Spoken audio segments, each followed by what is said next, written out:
Welcome to Stroke Awareness Wednesday. I'm Whitney Tate, and joining me today is Neurosurgeon Dr. Schleicher of Regional Brain and Spine in Cape Girardeau. Our topic for discussion today centers on the role neurosurgeons play in treating stroke and surgical interventions for stroke patients. Thank you for joining us today, Dr. Schleicher. Thank you for having me. You bet. So what role does a neurosurgeon play in treating stroke? From a stroke standpoint, the neurosurgeon's role is mostly a tertiary role. The primary roles fall to the emergency room doctors, the medicine doctors, and the neurologists. They will consult or request a consultation for the neurosurgical service if they deem that the stroke has progressed to a level of a surgical emergency. What are the surgical interventions for stroke patients? For stroke patients, if surgery is being considered, it's to relieve pressure on the brain or to evacuate a hematoma that has occurred secondary to the stroke. There are two different types of strokes, the first being an ischemic stroke and the second being a hemorrhagic stroke. If the hemorrhagic stroke or the blood clot that has caused the stroke is large enough, we would consider surgical evacuation.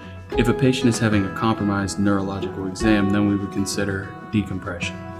Dr. Schleicher, are we seeing more stroke survivors, and if so, why?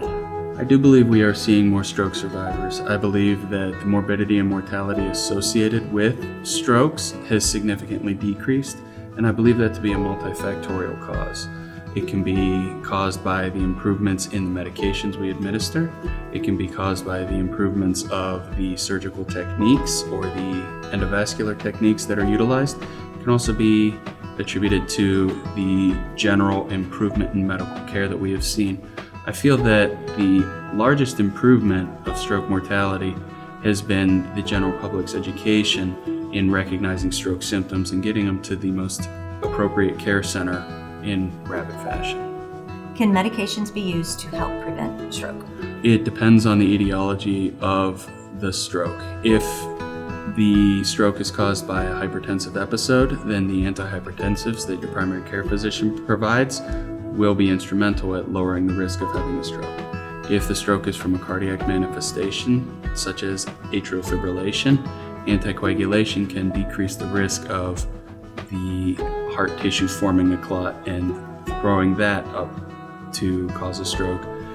And in addition, if you have cerebral atherosclerosis or narrowing of the blood vessels, the general medications to control cholesterol and your LDLs would significantly decrease your risk of developing a stroke. Do all stroke patients require the care of a neurosurgeon? Frequently, no.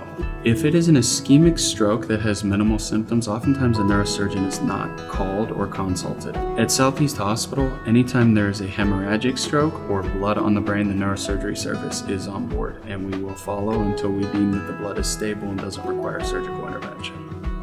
What is the one most important thing that you want people to remember about stroke? Early recognition saves lives. That's the most important thing that can be seen that has been a noticeable decrease in morbidity and mortality for stroke. Dr. Schleicher, thank you for joining us today. Thank you very much for having me.